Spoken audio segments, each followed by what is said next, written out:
come February 2019, the APC will, by the grace of God, win the general elections. We will return President Muhammadu Buhari as President of the Federal Republic of Nigeria for a second term. The election will be a historic one because it's a battle between those who want our country's resources to be used for our nation, represented by President Buhari, and those who want to privatize the commonwealth. The man who stands between the forces of retrogression and the forces of progress, the future of our children, is that man called Muhammadu Buhari. No matter what anybody says, no matter how they choose to describe it and hide it and color it, the issue in Nigeria has always been Muhammadu Buhari. And the simple reason is not because he's a perfect man. He's not. It is because he's an honest and truthful man. That's all. The problem of our country is not great plans. It's not a lot of money, and I'll point that out in a few moments. It's not about how good our plans are. It's not about how much money we earn. It is about whether, number one, the president is honest and truthful. If the Nigerian president is a truthful man, even if he doesn't do anything, you will save 50% of Nigeria's resources just because he's an honest man. Buhari is a man who wants to use the resources of this country for the common man. Between 2010 and 2014, that was this previous government, our nation earned the highest amount ever in the history of the country from oil alone, the sum of $383 billion US. That is the highest amount of money that our nation has ever earned, even in a 5-year, 6-year period. That's the highest in the history of this country. Oil was selling at between $100 and $114 a barrel. That is why you ask yourself, so where are the roads? Where is the railway? Where are the projects that ought to have been done? Where is the infrastructure? When you earn the highest amount of money. In this Abuja, if the way they were throwing all the money that was earned then around, if they had even used it to complete the Abuja-Kaduna railway, it would have been better. We had to come and complete it.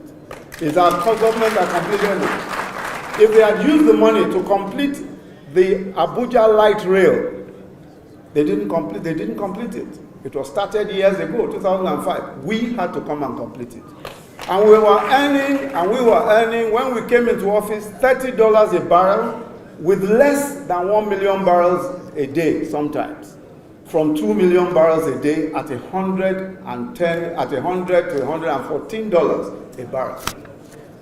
Yet with all that money, $383 billion US, what happened? When we came into office, just as Ashiwaju had said, look at the number of states that were owing salaries, despite the amount of money earned. The president insisted that we must assist the states to pay those salaries. He said, and many of us will remember, that look, I have never been a businessman, I've always earned a salary in my life. Yet, I know how painful it is when a person does not get a salary. I will not allow that to happen. So we supported the states, all the states, to pay their salaries. We supported, and we did so 3 times consecutively, so that they will be able to pay their salaries. Only Lagos State, I think it was only Lagos State that turned down the loan because they had enough money at the time. We have been earning 60% less than the previous government. Yet, in the past 3 years, we have spent $2.7 trillion on infrastructure, the highest in the history of the country. The highest. How can you earn less and spend more on infrastructure? If you don't steal the money, you can earn less and spend more. The simple reason is that by using the TSA, by insisting that money meant for infrastructure will go to infrastructure, President Muhammadu Buhari has been able to do much more with so much less. So today, we are doing major roads in the 36 states of Nigeria. Every state has a major federal road project ongoing. We are doing the Lagos-Kano Railway. The Lagos-Kano Railway, starting from the Lagos ports all the way, we are going to complete the Ibadan leg of it by January. And then we are taking it all the way to Kano. We are doing the Warri-Alaja. In fact, we've completed the tracks for the Warri-Alaja. And right now we are doing the coaches for the Warri-Alaja rail. We are doing Mambila. Warri-Alaja, by the way, has been there for 35 years. Budget after budget. They've been doing it for the past 35 years. And yet, they never did it. Now we have completed it. Mambila Plateau, 40 years. It's been there, a project lasting 40 years. I'm sure that all of us who are close to 60 or over know we've been hearing Mambila for years and years.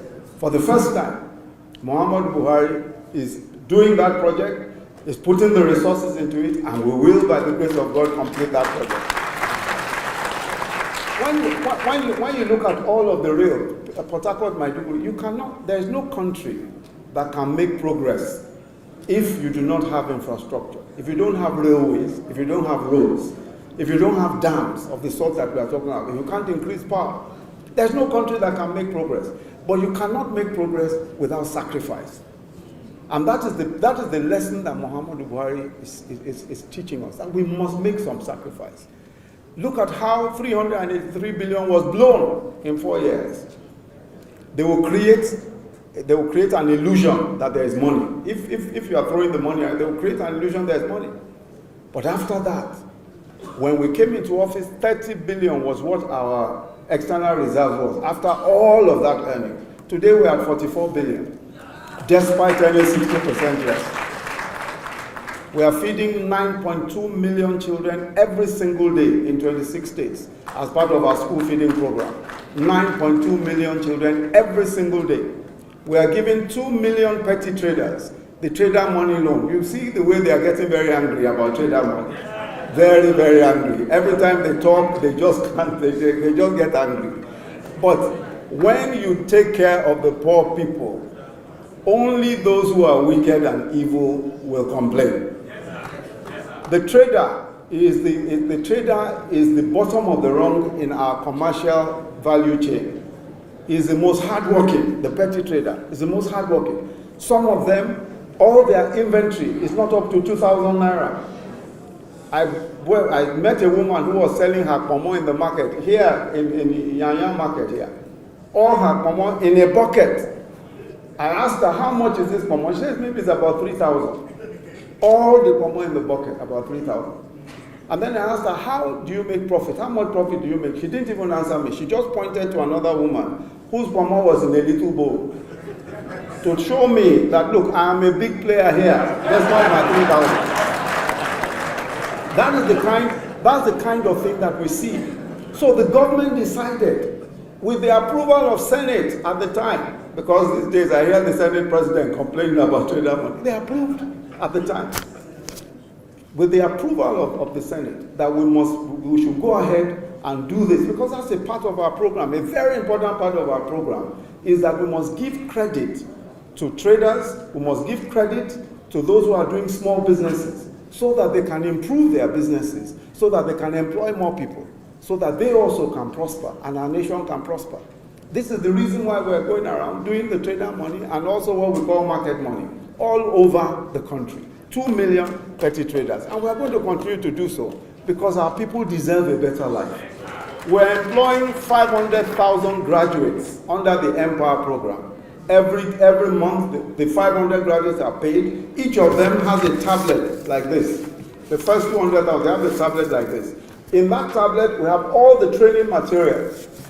Training for entrepreneurship, training for farm, because some of them are teachers, some are some are extension workers in the farms, some are public health workers. All the training material for them is contained here.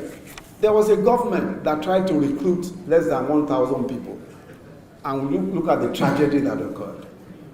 We recruited 500,000 people, 500,000. We recruited them online.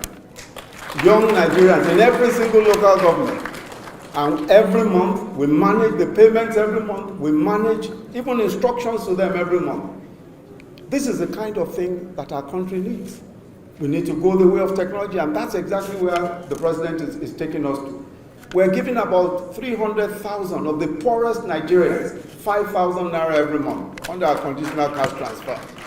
Every month they get 5,000 naira. I'm sure many of us have seen, the testimonies of these people.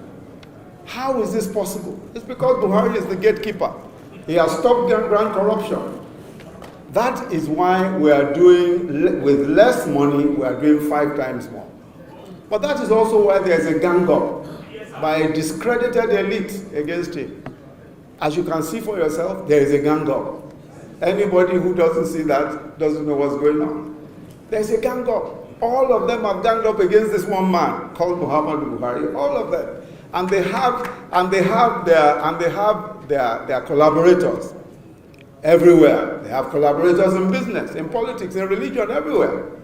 They have ganged up against this man. They prayed for him to die. He didn't die. The man came back alive and well, stronger. By the grace of the Almighty God, a 75-year-old man, strong, able, sharp in his head. I keep reminding people that it was under Buhari that the 3 refineries in Nigeria were built, that 3,500 kilometers of pipelines were built. All these people complaining today have not added a single one to those, except the one extra refinery. 3 refineries were built by him. 3,500 kilometers of pipelines were built by him in the first when he was minister. They said the man will die, he's about to die, he's dead. The man is back. The fear of Buhari makes people desperate, even sometimes crazy. Just fearing the man. It makes some people crazy because today, they say it's now Jibrin from Sudan. If you can't discredit him, then they say he doesn't exist. His name is now Jibrin. They were all alive and well when a good and true man of God, Pastor Adeboye, went to London, prayed for the day before he returned to Nigeria, and prayed for him. They were all alive and well.